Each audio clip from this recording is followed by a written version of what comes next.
That is in the countryside, and then we have in the cities like Guadalajara, where Sophie lives, in Baja California, where I first started drinking. So if anything about me and my relationship with Mexican culture and agave spirits is me as a drinker. So I know pretty much about that, and it started in Baja California. And when we talk about cantinas, I will talk to you about my experience with a cantina that was there before cars existed. People actually rode on asses or burros or donkeys into this bar, this cantina, to enjoy themselves. So, what we wanted to share with you guys, it's, you know that the margarita is not a Mexican invention. Margarita? They don't drink any margaritas in Mexico. What they do drink is what we're going to be serving you, what they serve at cantinas. Okay, so what is going to be passing around, it's going to be like they don't drink, you know, they drink reposado tequila with orange and cinnamon in Greece. Oh, this one has got some power. Sophie's power. Sophie power. So you would find a margarita there, but where? Like a hotels and tourist places. That's only why, because it has been re-exported there. Although this one cantina that I will talk to you about, I sent the web page, and they're claiming to have been the originators of the margarita, along with 500,000 other people. I don't think it's in your book. No, it isn't in my book. I wouldn't do that. Okay. So what they usually like serve tequila with, instead of salt and lime, Mexicans put salt and lime in everything, but not tequila. You have beer, everything. What they usually serve it with is what you're having. Sort of tequila, sort of sangrita, which is basically, this one is tomato juice, pomegranate, orange, lime, salt, pepper, Tabasco, and Worcester. The original sangritas Thomas prefers is no tomato, just pomegranate, but anyway. So we also want to talk about the food. How Mexican food is completely different than what you think it is. You know that Mexicans have fish? Somehow they do. All we know is cheese and meat. So yeah, these guys have had more food than I have, so they can relate what how tequila links to the food. Yeah, it's again, if you go there, you will just enter into a new land, and you have to live with it. And being, for example, a French person, I can tell it after 12 years. Now, when I come back in France, I don't drink wine anymore in Mexico, so I come back, it's something different. And when I'm in my parents' place, I realize I miss something when I'm eating with them. And at one point, I'm realizing I'm searching for the spicy sauce on the table that I will never find. But it's like addictive. It's something that is part of the everyday culture. And there's a lot of meat. We have basically someone who will be vegetarian. If someone is vegetarian and want to be in Mexico, be prepared because it's not easy. There's meat every time, and you will find basically taco truck at every corner of the city. You just go out and, well, you eat tacos. It's like the usual thing. You don't even think about it. Let's go and get tacos, no? So that is what is, well, that's tostadas. On the left is like a hard tortilla. And on top, I guess, this is ceviche. Yeah, I don't know this picture, but yeah, it looks as ceviche. So that will be with fish, but we eat a lot of meat there. So, yeah. I would agree completely with Sophie, and I would make the point that Mexico is quite a varied country. They have those two coastlines, big coastlines, one on the Pacific coast, the other in the Caribbean Sea, which give them all of this seafood, all of these fish and wonderful products. Then there are tropics, there are deserts, there are canyons, there are mountains. There's everything there geographically to create all sorts of wonderful food. And so let's take a taco, for instance. It's like a sandwich. I went to get a sandwich here today, and there were 5 or 6 different kinds of sandwich: turkey, ham, salami, etc., etc. With a taco, it's an art form. So there's so many things that a taco can be, just up to the imagination of the person. I was once down in a place called San Felipe on the top of the Gulf of California, and I took some avocados with me from California because a friend of mine lived in an avocado orchard, an avocado grove, where there were many, many avocados, so we could get them for free.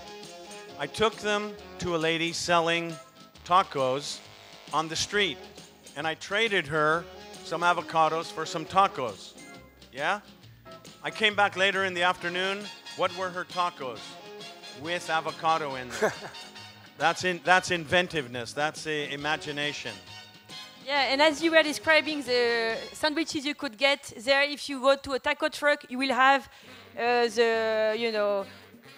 this part of the beef, so this part, the labios, so the lips, the tongue, so the part of the head, and well, every part you can imagine, the interior, then the brain of the chip. Well, so you have you will see the taco truck, and it's like they explain to you very fast, so blah, blah, blah, blah, blah, blah, blah, blah, blah, blah, blah, and then you choose about all of this. So why we wanted to share pieces like these snapshots of what is Mexico, what is the food, what is the music, what is the colors, is because I think we all share this. Tequila would not be the same if it would not be made in Mexico. Mexico is like, to me, Greece is something special. There's a special vibe here. And we shared that just before with Thomas, saying, what do you feel here? And it feels good, no? There's something special. And we don't say that because you're Greek. It's something we really feel here. And Mexico... We say that so we can get out of here alive. But Mexico is the same feeling. There's something special in Mexico that is difficult to express just with words. So saying little things like this maybe made you imagine that going there, being there is... You feel something that you can't explain with words, but there's something around it. And maybe you can feel it when you drink tequila, when you drink mezcal, when you drink other agave spirit as well. I don't know, it makes something like there's a joy, It's a happy alcohol, to me at least. It's happy. Alcohol. Yeah, it's happy. Like very... You get into it, you don't get out of it. Okay. And of course, before we leave the food of Mexico, we have to mention the C word, chiles, because Chile is in so many expressions of the Mexican kitchen. It's the salsa on the table at the very beginning of the meal with the tortilla chips. It's the salt of the Mexican kitchen. And then it is in so many dishes. So chili is one of those defining aspects of Mexican life. And as we talk about this happy drink, this happy spirit, let's go a little bit to a few details that we want to share with you. Something that you have Details? Details, of course, about the product. But I mean, we have to see how important is the tequila. And let's go to the appellation of origin, which, and the tequila territory.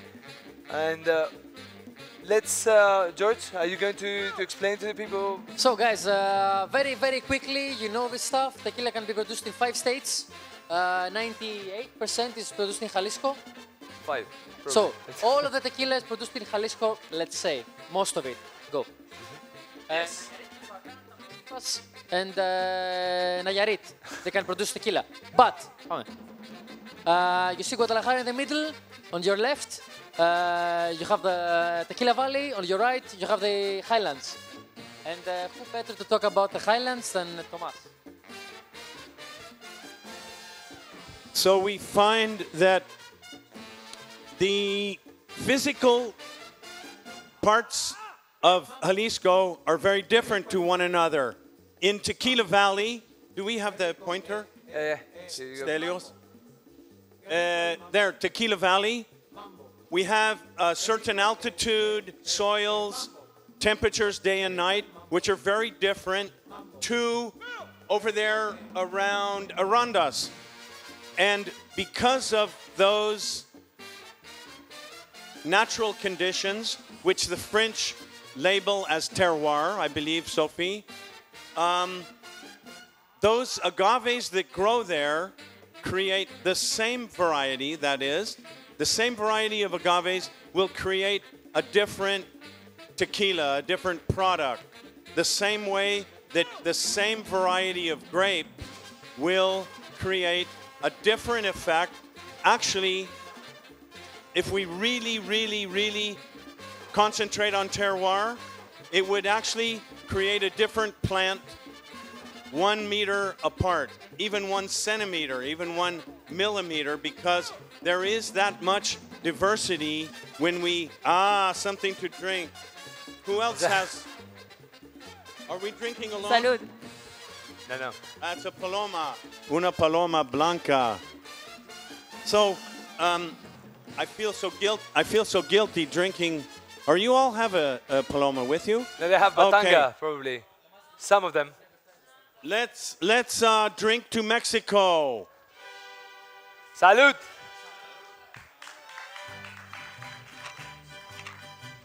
Okay.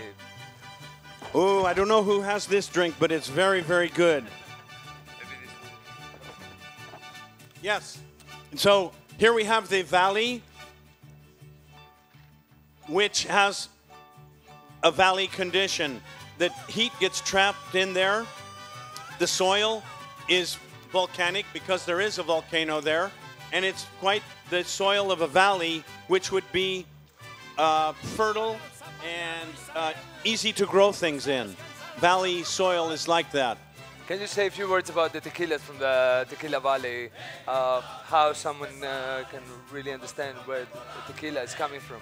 For example, if it's come from Tequila Valley, which is the characteristics that you might find to tequila? I would say that, and by the way, not everybody agrees with me. Usually Simon would not agree with me. We have had some wonderful discussions about tequila and tequila 100% and other things about whether people should be able to use diffusers and that sort of thing. That's the thing of controversy, which is very healthy.